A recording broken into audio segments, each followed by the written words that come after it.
Hello everyone, मैं हूं अर्णव गुप्ता और आज हम पढ़ने जा रहे हैं थर्मोडायनेमिक्स। तो ये मैं कुछ वीडियोस बना रहा हूँ, उसकी एक सीरीज़ होगी जिसमें मैं कुछ चैप्टर्स को शॉर्ट वे में एक्सप्लेन करूँगा। इसलिए इनका नाम एक्सप्रेस वीडियोस हैं। मतलब ये जो कुछ कुछ टॉपिक्स हम ऐसे चैप्टर्स के लेंगे, मैं उनमें फटाफट एक्सप्लेन करूँगा like in a short way, और फिर बस आपको चैप्टर थोड़ा बहुत आपको हेल्प होगी, जो भी आपके डाउट्स क्लियर होंगे, या फिर आप ऐसे एक रिवीजन के तौर पे आप इन्हें देख सकते हो। तो स्टार्ट करते हैं thermodynamics. It's gonna be an introduction class कि थर्मोडायनेमिक्स क्या है, क्यों है, कैसे है। जनरली थर्मोडायनेमिक्स से बहुत ही आसान आसान न्यूमेरिकल बनते हैं, लेकिन उसके लिए हमें पूरा चैप्टर समझना पड़ेगा फिर भी। तो थर्मोडायनेमिक्स, थर्मो का मतलब वैसे होता है हीट। तो आप जानते हो हम इस चैप्टर में हीट एक्सचेंज, एनर्जी एक्सचेंज के बारे में ज़्यादा स्टडी करने वाले हैं। अब हमारे पास दो टर्म्स आती हैं, हीट और टेम्परेचर। Heat and temperature. अब इन दोनों टर्म्स में क्या डिफरेंस है? Heat is a type of energy. Heat एक एनर्जी है जो एक मैटर के पास होती है, लेकिन टेम्परेचर एक मेजरेबल क्वांटिटी है कि वो कोई जो मैटर है वो कितना गर्म कितना ठंडा है। तो what is heat? It is an energy, it is a type of energy. Heat एक एनर्जी टाइप ऑफ एनर्जी है। वही टेम्परेचर एक मेजर है, मेजर ऑफ हॉटनेस और कोल्डनेस। और एक और डिफरेंस ये है कि हीट अमाउंट ऑफ मैटर पर डिपेंड करती है कि एक मतलब मेरे पास एक तरह से एक लिक्विड है, हॉट लिक्विड है, मेरे पास एक कप हॉट लिक्विड है और मेरे पास एक आधा कप हॉट लिक्विड है। तो एक कप हॉट लिक्विड के पास ज़्यादा हीट एनर्जी रहेगी कंपेयर टू आधा कप। लेकिन टेम्परेचर, अब दोनों का मान लो 100 डिग्री सेल्सियस है, तो दोनों का टेम्परेचर तो सेम है, लेकिन एनर्जी कम उसमें। मान लो ये मेरे 2 कप है, ये मेरा 100 ml, ये मेरा 50 ml वाटर है। दोनों का टेम्परेचर सेम है 100 डिग्री सेल्सियस, जो उबल जाएगा 100 डिग्री सेल्सियस पे, तो मैं इनको 70 डिग्री सेल्सियस पे मान लेता हूँ, है ना। तो अब दोनों का टेम्परेचर सेम है, दोनों सेम अमाउंट ऑफ, दोनों इक्वली गर्म है, लेकिन हीट एनर्जी ज़्यादा इसके पास होगी, मोर हीट एनर्जी ज़्यादा होगी। तो ये इससे हमें क्या पता चलता है कि heat also depends on amount of matter. तो it depends on amount of matter, है ना। लेकिन टेम्परेचर दोनों का 70 डिग्री सेल्सियस है। अब मैं चाहे और बड़ा कंटेनर ले लूँ 200 ml का, लेकिन वो भी 70 डिग्री सेल्सियस पर रख दो, तो तीनों का टेम्परेचर सेम है। ये अमाउंट ऑफ मैटर पर डिपेंड नहीं करता, डज नॉट डिपेंड, है ना। अब हम इस टेम्परेचर की ज़रा यूनिट्स देख लेते हैं कि टेम्परेचर की कौन कौन सी यूनिट्स होती है। तो बेसिकली हमारे पास 3 यूनिट्स होती है टेम्परेचर की, degree Celsius, degree Fahrenheit, degree kelvin. अब ज़्यादातर हम डिग्री केल्विन नहीं, सॉरी, सिर्फ केल्विन। अब हम ज़्यादातर डिग्री सेल्सियस केल्विन से ज़्यादा फैमिलियर हैं। डिग्री फ़ारेनहाइट कम यूज़ होता है, फिर भी हमें पता होना चाहिए। अब इन तीनों के बीच में कन्वर्जन हमें पता होना चाहिए, सबसे इम्पॉर्टेंट है। वो होता है degree Celsius upon 100 is equals two degree Fahrenheit minus 32 upon 180 equals के माइनस 273 अपॉन 100। मतलब ये एक बेसिकली कन्वर्जन चार्ट है, जिससे अगर आपको किसी भी, मान लो फ़ारेनहाइट में आपको टेम्परेचर दे दिया, तो आप सेल्सियस या फिर केल्विन दोनों में निकाल सकते हो। बस इसकी एक तरह की शॉर्ट ट्रिक है। अगर जनरली आपको केल्विन से सेल्सियस से केल्विन में ले जाने, क्योंकि हम जनरली इस चैप्टर में काम केल्विन से करेंगे, ज़्यादातर जो टेम्परेचर डील हमें केल्विन से करना होगा। तो केल्विन होता है, आपको पता होगा, 273 प्लस डिग्री सेल्सियस, सिंपल। तो ये बस 2 फॉर्मूलाज है वेरी इंपॉर्टेंट टेम्परेचर के यूनिट्स को चेंज करने के लिए, ठीक है। फिर हम नेक्स्ट आते हैं मेजरेबल प्रॉपर्टीज ऑफ मैटर। इस चैप्टर को पढ़ने के पहले हमें कुछ प्रॉपर्टीज मैटर की जाननी होगी कि मैटर के पास क्या क्या कैरेक्टरिस्टिक्स है, क्या क्या प्रॉपर्टीज होती है मैटर की, जो हम मेजर कर सकते हैं। सबसे पहले हम लिखते हैं प्रॉपर्टीज ऑफ मैटर। और इस चैप्टर में हम मैटर को जनरली, हम जो मैटर से डील करने वाले हैं वो है गैशियस मैटर, गैशियस स्टेट। तो हम जो भी लेंगे ना, वो हम गैस के लिए जनरली मान के चलेंगे, क्योंकि इस चैप्टर में हमें गैस से ही डील करना है। तो सबसे पहला प्रॉपर्टी होती है मास। मास क्या है? अब कोई 5 किलो 10 किलो, उसमें क्या है डिफरेंट है अमाउंट का। 5 किलो केले ले रहे हो, 10 किलो केले ले रहे हो, 5 किलो में कम आएंगे, 10 किलो में ज़्यादा आएंगे। तो वो एक तरह की जो पार्टिकल, कितने पार्टिकल्स हैं उसके अमाउंट को डिफाइन करता है। तो it is amount, amount of substance कह सकते हो इसको हम, कितना अमाउंट ले रहे हैं हम। इसकी यूनिट क्या होती है? ग्राम, किलोग्राम, बस। पाउंड्स, पाउंड्स होती है, और भी ढेर सारी होती है। जनरली इन दोनों को यूज़ करते हैं। क्या है कन्वर्जन? सबको पता है 1 kg इक्वल्स टू 1000 ग्राम, बस। और mg ले लो, माइक्रोग्राम, मिलीग्राम, ये सब भी होती हैं वगैरह वगैरह। ज़्यादातर हम ग्राम और किलोग्राम में डील करते हैं। फिर नेक्स्ट आती है वॉल्यूम। अब एक गैस के लिए क्या होगा वॉल्यूम? अब लिक्विड के लिए तो मान लो, लिक्विड के लिए आप बोल दोगे कि जितना कप में, जितना कंटेनर का स्पेस है, जितना वो घेर रहा है, वो वॉल्यूम है। जैसे मान लो एक ये कंटेनर है मेरे पास, ये मान लो पूरा एक कंटेनर है 50 ml का, पूरे लिक्विड से भर दिया, तो बोलेंगे इस लिक्विड का वॉल्यूम 50 ml है। लेकिन गैस का वॉल्यूम कैसे डिफाइन करेंगे? गैस तो कैसे, एक फ्लूइड है जो कहीं हर जगह फैल जाती है। जितना भी स्पेस, तो मान लो इतना सा कंटेनर है, इतना बड़ा कंटेनर है, इतना बड़ा कंटेनर है। मैंने तीनों कंटेनर्स में मैंने 4 ग्राम हीलियम ले ली, 4 ग्राम हीलियम ले ली। अब इसमें भी पूरी स्पेस ले लेगी, इसमें भी पूरी स्पेस ले लेगी, क्योंकि गैसेस तो क्या है, फैलती हैं। जितना स्पेस अवेलेबल उसमें फैलती हैं, इसमें भी पूरा स्पेस ले लेंगी। तो हम गैसेस का वॉल्यूम कंटेनर के वॉल्यूम से डिफाइन करते हैं। तो वॉल्यूम क्या हुआ? Space available, space available, mainly space available कहते हैं। इस गैस के लिए कितना स्पेस अवेलेबल है? मान लो ये 10 ml का कंटेनर हो गया, ये 50 ml का कंटेनर हो गया, ये 100 ml का कंटेनर हो गया। तो 4 ग्राम हीलियम में कोई भी वॉल्यूम ले सकता है, ऐसे ज़रूरी नहीं है कि वो इतना ही वॉल्यूम घेरेगा। तो जितना स्पेस अवेलेबल होता है एक गैस के लिए, उसको वॉल्यूम कहते हैं। फिर आता है प्रेशर। अब प्रेशर तो सॉलिड लिक्विड्स के लिए डिफाइन है। सॉलिड का क्या होता है?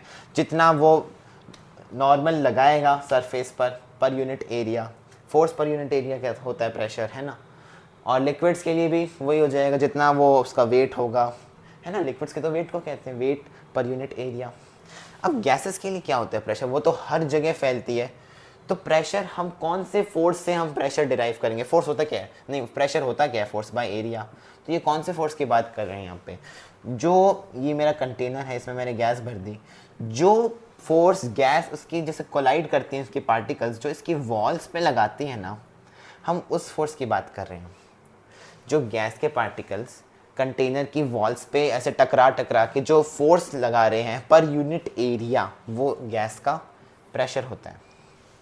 अब हमें इसके यूनिट्स पे ध्यान देना, क्योंकि इसकी यूनिट्स थोड़ी सी हो सकता है नहीं हो, इसकी नई यूनिट्स हो सकती हैं। जैसे वॉल्यूम की तो हमें पता ही है, litre, millilitre, centimetre cube, decimetre cube. एक बार मैं आपको थोड़ा सा कन्वर्जन बता देता हूँ यूनिट्स ऑफ वॉल्यूम में। यूनिट्स ऑफ वॉल्यूम कैसा होगा, क्या होती है? Millilitre, litre, decimetre cube, centimetre cube, metre cube. हाँ, तो हमें पता है कि 1 ml कितना होता है? 1 सेंटीमीटर क्यूब के बराबर होता है। 1 लीटर 1000 ml, वो भी 1000 सेंटीमीटर क्यूब हो गया। Decimetre cube, 1 decimetre cube 1 litre, ठीक है। और 1 मीटर क्यूब 1000 लीटर। तो ये कुछ ऐसे कन्वर्जन है जो आपको ऐसे डायरेक्ट आपके दिमाग में लर्न होने चाहिए, क्योंकि ये बहुत काम आते हैं यूनिट्स ऑफ वॉल्यूम में, ठीक है। फिर हम यूनिट्स ऑफ प्रेशर के बारे में बात करते हैं। यूनिट्स ऑफ प्रेशर, प्रेशर की ऐसा यूनिट होती है पास्कल। पास्कल होता है newton per metre square. Force per unit area, newton per metre square. अब प्रेशर की खूब सारी यूनिट्स हो सकती है, जैसे 1 atm। 1 atm प्रेशर क्या होता है? जो एटमॉस्फेरिक प्रेशर होता है उसको हम 1 atm कहते हैं। जो एटमॉस्फेरिक प्रेशर हम पे लग रहा है करेंटली, उसे ही हम 1 atm प्रेशर कहते हैं। और it is equal to 1.0132 into 10⁵ pascals. तो ये 1 atm इतने पास्कल्स के बराबर, मतलब करंटली जब हम जहाँ पे हैं हम पे इतना प्रेशर लग रहा है, दिस इज़ 1 एटमॉस्फियर। और 10⁵ पास्कल को हम बार कहते हैं, 1 बार। तो 1 एटीएम एक तरह से 1.0132 बार हो गया बस। इसको अप्रॉक्सीमेटली 1 बार मान लेते हैं क्योंकि ये एक तरह से नेग्लेक्ट कर सकते हो, लेकिन अगर हम अब वो देखें बिल्कुल एग्जैक्ट वैल्यूज़ तो ये ऐसे ही होता है। और बहुत इंपॉर्टेंट वैल्यू जैसे mm ऑफ Hg, आप सब ने सुना होगा mm ऑफ Hg। जब बीपी नापते हैं तो सुनते हैं 80 mm एंड 90 120, ये क्या होता है? ये mm ऑफ Hg यूनिट में मेजर किए जाता है, प्रेशर की ही यूनिट होती है। तो 1 atm होता है 760 mm ऑफ Hg। mm है तो उसको सेंटीमीटर में कर दो तो एक तरह से 76 सेंटीमीटर ऑफ Hg कह सकते हो। और इस mm ऑफ Hg को ही हम टॉर कहते हैं, तो ये हो जाएगी mm ऑफ Hg को ही हम टॉर कहते हैं, तो ये हो जाएगा 760 टॉर बस। तो ये सारे यूनिट्स ऑफ वॉल्यूम हो गया, यूनिट्स ऑफ प्रेशर हो गए, ठीक है। तो ये हमारे बेसिक प्रॉपर्टीज ऑफ मैटर है कि मैटर की कौन कौन सी प्रॉपर्टीज होती हैं। वॉल्यूम, मास, प्रेशर, टेम्परेचर भी होती है, मेजरेबल प्रॉपर्टी है। तो ये कुछ प्रॉपर्टीज ऑफ मैटर है हम जो इस चैप्टर में काम आएंगी इन जनरल। फिर हम अब स्टार्ट करते हैं थर्मोडाइनमिक टर्म्स। थर्मोडाइनमिक टर्म्स, कुछ इंपॉर्टेंट थर्मोडाइनमिक टर्म्स होती हैं जो हमें पता होनी चाहिए। सबसे पहली टर्म होती है सिस्टम। सिस्टम, अब थर्मोडायनेमिक्स में हम क्या एक ऑब्जर्व करने वाले हैं, थर्मोडायनेमिक चेंज।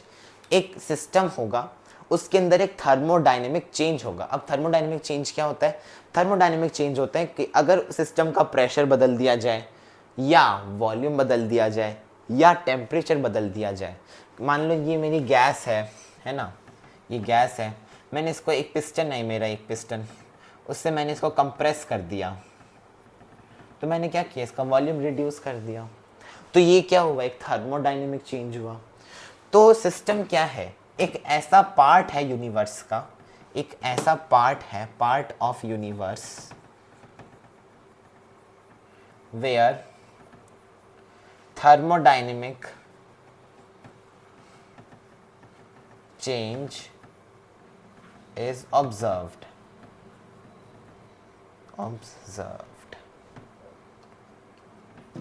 ठीक है। सिस्टम क्या है? यूनिवर्स का एक ऐसा पार्ट है जहाँ पे हम एक थर्मोडायनेमिक चेंज को ऑब्जर्व करते हैं। सिस्टम के बाद नेक्स्ट आते हैं सराउंडिंग। सराउंडिंग क्या है? जो सिस्टम का आसपास वाला एरिया है। जैसे मान लो मैंने एक गर्म हॉट लिक्विड रख दिया, मैंने पानी रख दिया, पानी का एक गिलास है मेरे पास, मान लो इसमें ओपन है, मेरे पास पानी का गिलास है, 100 ml मान लो पानी का गिलास है, उसको थोड़ा सा उबाल रखा था मैंने, तो उसका 90 डिग्री सेल्सियस हो रखा टेम्परेचर, इसे मैंने एक टेबल पे रख दिया, है ना, इमेजिन करो पानी का गिलास है, गर्मा गर्म पानी इसके अंदर मस्त, अब 90 डिग्री सेल्सियस पर है बस। अब जो आसपास का ये क्या है, हवा है, एटमॉस्फेयर है, टेबल है, ये सब क्या है, इसके सराउंडिंग हो गए। सराउंडिंग क्या है? The near by area of system. अब क्या करेगा ये? अब ये सिस्टम से हीट एक्सचेंज करेगा, ये हीट देगा सिस्टम को, क्योंकि सिस्टम का जो सराउंडिंग को हीट देगा, क्योंकि सराउंडिंग का टेम्परेचर कंपैरेटिवली लो है, तो ये टेम्परेचर को बैलेंस करने की कोशिश करेंगे, तो ये इसलिए हीट देना शुरू कर देगा, इसमें से भाप निकलेगी, गर्मा गर्म है, भाप मतलब निकलेगी, हम थोड़ा सा ठंडा किया हमने, तो उबाल के रखा है, तो भाप भी निकल सकती है, इसने मैटर को भी एक्सचेंज किया है ना। तो ये सिस्टम सराउंडिंग के साथ हीट और मैटर एक्सचेंज कर रहा है। तो सिस्टम सराउंडिंग बेसिकली क्या है? द एरिया, एक सेकंड इस एग्जांपल को मिटा देते हैं, area near by system is called surrounding. फिर थर्ड आता है यूनिवर्स।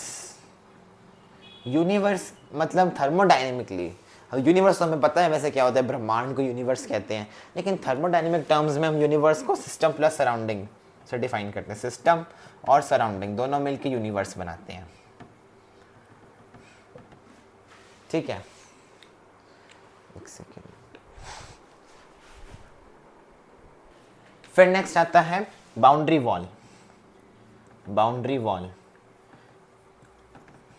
अब मैंने जो गिलास में जो पानी रखा था, ये जो मैंने पानी रखा था टेबल पे, अब जो गिलास की जो दीवारें हैं इन्हें हम बाउंड्री वॉल कहते हैं। अब इन बाउंड्री वॉल के अक्रॉस हीट एक्सचेंज हो रही है, हीट एक्सचेंज हो रही है ना, अब मैंने दिखाया था यहाँ पे हीट दे रहा है सिस्टम सराउंडिंग को। तो ये क्या है, एक तरह की वॉल है, एक तरह का कह सकते हो बॉर्डर है, a wall across which heat change occurs generally, a wall across which heat change occurs. अब ये बाउंड्री वॉल ना, ये भी बहुत टाइप्स की होती हैं, इसके भी अलग अलग प्रकार होते हैं बाउंड्री वॉल्स के। अब इसके एक तो होती है रियल वॉल, अब इस केस में तो ये रियल है, क्या पता वो इमेजिनरी हो, मतलब असली में हो ना, लेकिन बस मान लिया कि यहाँ पे एक वॉल है, इसके आसपास मतलब आर पार इसके एक्सचेंज हो रही है, मतलब इमेजिनरी है। एक होती है रिजिड वॉल। अब मैंने तो ये स्टील का गिलास लिया है, कोई रबर प्लास्टिक का तो है नहीं, तो ये स्टील क्या मुड़ेगा थोड़ी ना, तो ये वैसे ही रहेगा, तो ये क्या हुआ, रिजिड हो गया, रिजिड वॉल हो गई। एक होती है एक्सपेंडेबल वॉल, जैसे मान लो बैलून है मेरा, एक्सपेंडेबल वॉल, तो बैलून है, बैलून, अब इसको इसमें इतनी हवा है, इसको मैंने और फुलाया तो इतनी हो गए, तो वॉल्यूम तो चेंज हुआ, इसमें वॉल्यूम तो चेंज हुआ है ना, तो ये इसकी जो मतलब ये है, तो ये एक्सपैंड हो सकता है, तो इसकी बाउंड्री वॉल एक्सपैंडेबल हो गई। तो 4 प्रकार की बाउंड्री वॉल्स भी होती हैं। फिर हम नेक्स्ट बात करते हैं कंटेनर्स के टाइप्स की, कि हम जो सिस्टम को जिस कंटेनर में रख रहे हैं उसके कौन कौन से टाइप्स होते हैं, और इस बात से वॉल्यूम पे क्या इफेक्ट पड़ता है हम ये भी देखते हैं। तो types of containers, types of containers. अब कंटेनर बहुत टाइप्स के होते हैं। सबसे पहले हम सिंपल बात करते हैं, ये मेरा डब्बा है, डब्बा, ये डब्बा है मेरा, कंटेनर नहीं डब्बा। अब ये मेरा स्टील का डब्बा है, स्टील कंटेनर, तो इसकी बाउंड्री वॉल्स कैसी हुई, रिजिड हुई, तो इसका वॉल्यूम बताओ क्या होगा, फिक्स होगा, वॉल्यूम फिक्स। रिजिड कंटेनर है ना, रिजिड वॉल्स है, रिजिड वॉल्स, तो इसका वॉल्यूम फिक्स हो गया। मान लो मैंने स्टील की नहीं, मैंने रबर का डब्बा ले लिया, मान लो सपोज रबर का डब्बा है, तो अब मैं इसमें हवा भरता जाऊंगा तो फूलती जाएगी, तो इसका वॉल्यूम क्या होगा, अगर मैंने मान लो रबर का है या फिर एक्सपेंडेबल है, तो इसका वॉल्यूम क्या होगा, फिक्स नहीं होगा। ठीक है, तो ऐसे डब्बा है, वो डिपेंड करता है कौन से मटेरियल का बना हुआ है, रिजिड है या नहीं है, उससे हमें पता चलेगा कि उसका वॉल्यूम कांस्टेंट है, फिक्स है या नहीं है फिक्स। फिर हम बात करते हैं कंटेनर्स विद, ऐसे पिस्टन लगा दो इसके ऊपर, है ना, ये होते हैं लैब्स में ऐसे टाइप्स, पिस्टन लगा दिया, ठीक है। अब ये पिस्टन और वॉल के बीच में जो फ्रिक्शन है ना, इस पर भी डिपेंड करता है कि वॉल्यूम फिक्स है या नहीं है।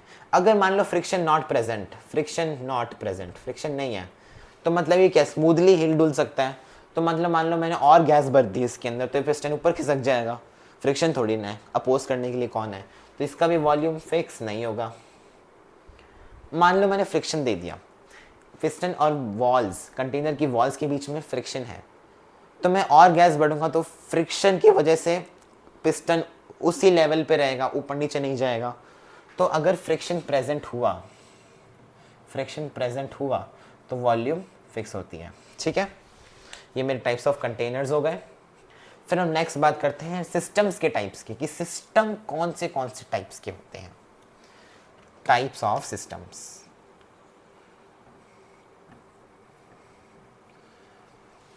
हमारे सिस्टम 3 प्रकार के होते हैं, open system, close system, isolated system. अब हम सब में डिफरेंस समझते हैं। ओपन, मैं एग्जांपल देता हूँ, एक बस पानी का गिलास पड़ा है, सिंपल खुला है, उसमें से हीट जा रही है, इसमें से भाप निकल रही है, मान लो अभी उबाला है, बस 100 डिग्री सेल्सियस पे है पानी ये वाला, ठीक है, ये ओपन हो गया। क्लोज, मैंने इस पानी के ऊपर वो ढक्कन लगा दिया, बस एक अच्छा सा टाइट सा ढक्कन, खुले ही ना बस, ये भी 100 डिग्री सेल्सियस पर है। आइसोलेटेड, मैंने हम ये गिलास ना लेके, मैंने वो होते ना, हम फ्लास्क लाते हैं जिसमें हम गर्म पानी गर्म चाय ले जाते हैं, मैंने वो फ्लास्क ले लिया, बस ये मेरा थर्मस है एक तरह से, ये बस आइसोलेटेड। अब इसमें ऑब्जर्व करो, ओपन में हीट एक्सचेंज हो रही है, हाँ हो रही है बिल्कुल, ये सराउंडिंग को अपनी हीट दे रहा है सिस्टम। मैटर एक्सचेंज हो रहा है, ये भापें निकल रही है ना ऊपर, मैटर एक्सचेंज तो हो रहा है, जा रही है, वाटर वेपर्स जा रहे हैं ऊपर, तो क्या हीट एक्सचेंज हो रही है? यस। मैटर एक्सचेंज हो रहा है? यस। तो ओपन सिस्टम कौन से सिस्टम्स होते हैं जिनमें से हीट और मैटर दोनों का एक्सचेंज पॉसिबल है? क्लोज सिस्टम देखो, हीट एक्सचेंज हो रही है, हाँ है ना, स्टील की वॉल्स है, कंडक्टर है, तो हीट को आने जाने देगा, हीट जा रही है। लेकिन मैटर एक्सचेंज हो रहा है क्या? अब मैंने इसके ऊपर ढक्कन लगा दिया, तो इसमें से क्या भाप निकलेगी? अब भाप जो रहेगी वो इसके अंदर ही रहेगी ना, तो मैटर का एक्सचेंज नहीं होगा, मैटर का एक्सचेंज नहीं होगा, लेकिन हीट का होगा एक्सचेंज। तो क्लोज सिस्टम कौन से सिस्टम होते हैं जिसमें हीट का तो एक्सचेंज होता है लेकिन मैटर का एक्सचेंज नहीं होता? अब मैंने ये थर्मस ले लिया, इसमें मैंने भर दिया जो 100 डिग्री सेल्सियस का पानी। अब आप थर्मस में गर्म पानी ले जाते हो, अब थोड़ी देर बाद देखते हो ठंडा होता है क्या? नहीं होता, क्योंकि उसमें क्या होता है, हीट एक्सचेंज भी नहीं होती, हीट नहीं होती है एक्सचेंज, और बंद है तो मैटर भी एक्सचेंज नहीं होता। तो आइसोलेटेड सिस्टम ऐसे सिस्टम्स हैं जिसमें हीट मैटर दोनों ही एक्सचेंज नहीं होते। तो ये मेरे 3 टाइप ऑफ सिस्टम्स होते हैं, ठीक है। हाँ, अब हम पढ़ेंगे types of processes, thermodynamic processes. सबसे पहले हम बात करते हैं thermodynamic processes.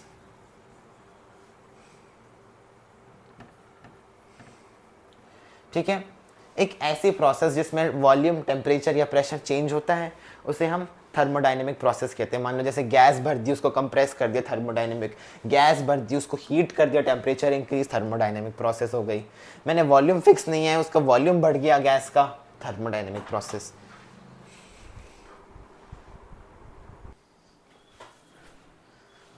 Thermodynamic processes, types of thermodynamic processes. सबसे पहले हम पढ़ते हैं आइसोथर्मल प्रोसेस। आइसोथर्मल एक जैसा टेम्परेचर। तो ऐसी प्रोसेसेस जो एक जैसे टेम्परेचर पे कंडक्ट होती हैं उसे हम आइसोथर्मल प्रोसेसेस कहते हैं। टेम्परेचर कांस्टेंट है, बस ये कंडीशन होती है, टेम्परेचर इज कांस्टेंट। तो हमारे पास ये 3 चीजें थी, प्रेशर, वॉल्यूम, टेम्परेचर। अब इन तीनों चीज़ों पर ही ना गैस का हम वो बिहेवियर देखते हैं, जो थर्मोडायनेमिक चेंज देखते हैं। तो अगर हमें उनका चेंज अच्छे से ऑब्जर्व करना है ना, तो हमें इन तीनों वेरिएबल्स में से एक वेरिएबल कांस्टेंट रखना पड़ता है। तो हम आइसोथर्मल प्रोसेस में हम इस केस में टेम्परेचर कांस्टेंट रखते हैं। तो हमें P और V, अगर जैसे मैं प्रेशर चेंज करूँ तो वॉल्यूम कैसे चेंज होगा, अब हम कैसे फाइंड आउट करेंगे? By Boyle's law. Boyle's law क्या होते हैं? Pressure inversely proportional to volume. वैसे हम इसे स्टेट्स ऑफ मैटर में पढ़ते हैं, लेकिन स्टेट्स ऑफ मैटर अभी NCERT में नहीं है, तो हमें फिर भी कुछ पार्ट हमें लेके जाना पड़ता है। ये इसको प्रेशर वॉल्यूम रिलेशनशिप कहते हैं, बॉयल्स लॉ होता है ये। इसका ग्राफ हाइपरबोला हो जाएगा, एक सेकेंड।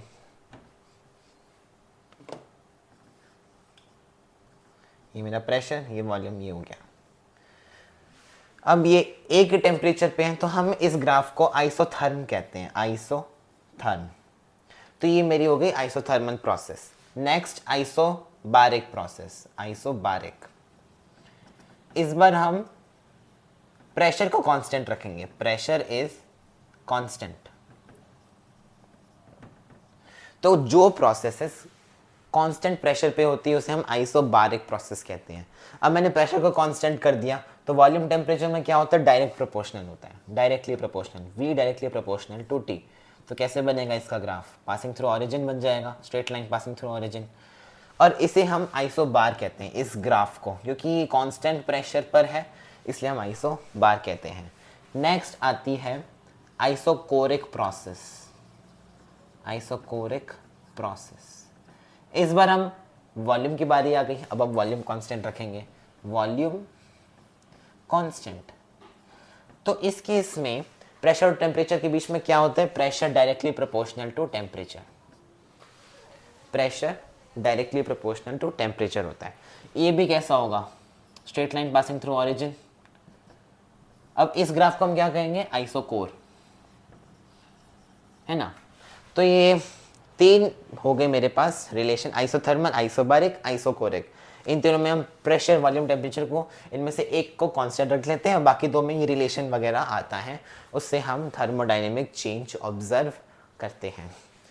फिर एक नई टाइप ऑफ प्रोसेस आती है इन तीनों को छोड़ के, थोड़ा सा अलग। मतलब इन तीनों में तो हमने कांस्टेंट रखा था ना, प्रेशर को, वॉल्यूम को, टेम्परेचर को। नेक्स्ट आती है एडियाबैटिक प्रोसेस। एडियाबैटिक। अब ये कौन सी प्रोसेस होती है? इस प्रोसेस में हीट एक्सचेंज नहीं होता। ये ध्यान रखना, टेम्परेचर कांस्टेंट और हीट एक्सचेंज में फ़र्क है। अब मैं आपको दो एग्जांपल देता हूँ। जैसे मेरा ये सिस्टम है, एक ये पानी भर दिया मैंने, एक ये मैं थर्मस है मेरा, थर्मस एक तरह से मैं आपको रिजिड कंटेनर बताता हूँ कि उसमें बस आइसोलेटेड वॉल्स है, इसमें मैंने भर दिया पानी, ठीक है। अब इसके अंदर क्या है, टेम्परेचर तो कांस्टेंट रहेगा क्योंकि कंटिन्यूसली हीट एक्सचेंज हो रही है, तो टेम्परेचर इसका कांस्टेंट है। तो ये मेरा आइसोथर्मल, इसमें जो भी प्रोसेस होगी इसमें आइसोथर्मल होगी। लेकिन एडियाबैटिक में हीट एक्सचेंज नहीं होती। तो आप क्या एक्सपेक्ट करोगे? अगर मैंने थोड़ा सा कंप्रेस कर दिया तो टेम्परेचर ऊपर नीचे हो सकता है ना, हीट एक्सचेंज नहीं हो रही, नो हीट एक्सचेंज, नहीं हो रही heat exchange, no heat exchange. तो टेम्परेचर चेंज होता है। तो एडियाबैटिक प्रोसेस में हीट एक्सचेंज को हम Q से डिनोट करते हैं, Q वो होता है 0। और टेम्परेचर चेंज होता है, जो भी हम प्रोसेस करवाएंगे अगर वो एडियाबैटिक हो तो उसमें टेम्परेचर चेंज होता है। फिर नेक्स्ट आती है साइक्लिक प्रोसेस, और इसके साथ साथ एक और होती है, 6 में भी बता देता हूँ, रिवर्सिबल प्रोसेस। Reversible process. अब इन दोनों में भी क्या फ़र्क है? दोनों प्रोसेसेस में एक जो सिस्टम है अपने इनिशियल स्टेज में वापस आ जाता है।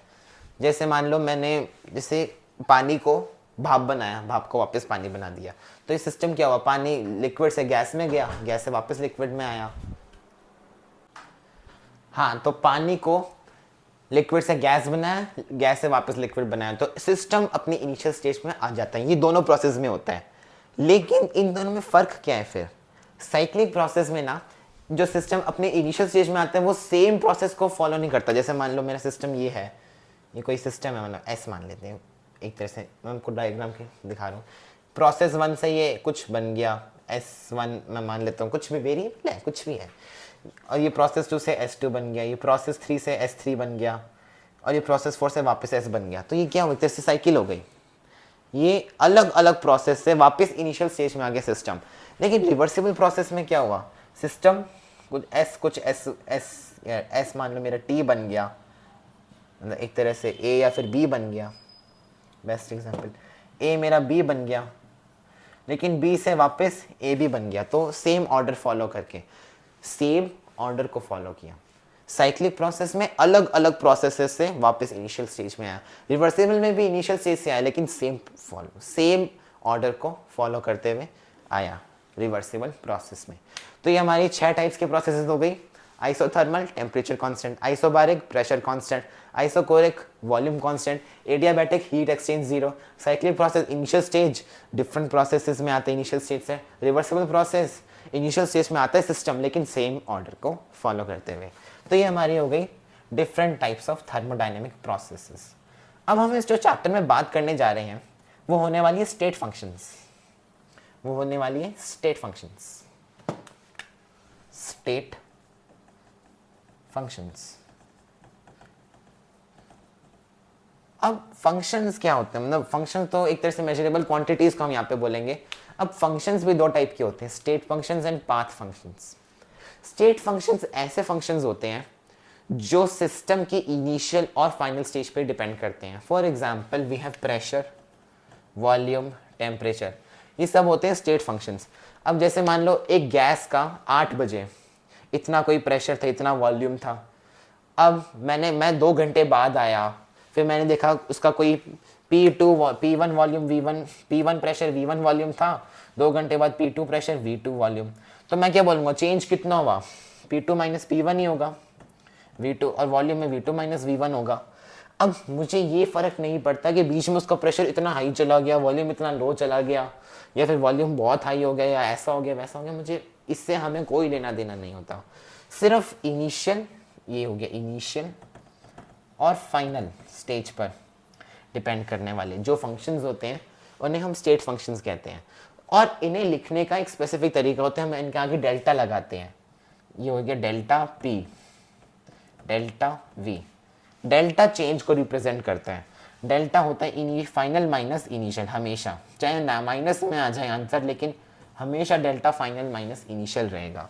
हमेशा delta P, P2 minus P1, delta T, T2 minus T1, delta V, V2 minus V1, ऐसे।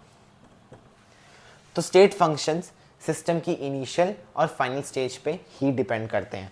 इस चैप्टर में हम एक नए स्टेट फंक्शन के बारे में बात करेंगे, which is called total internal energy.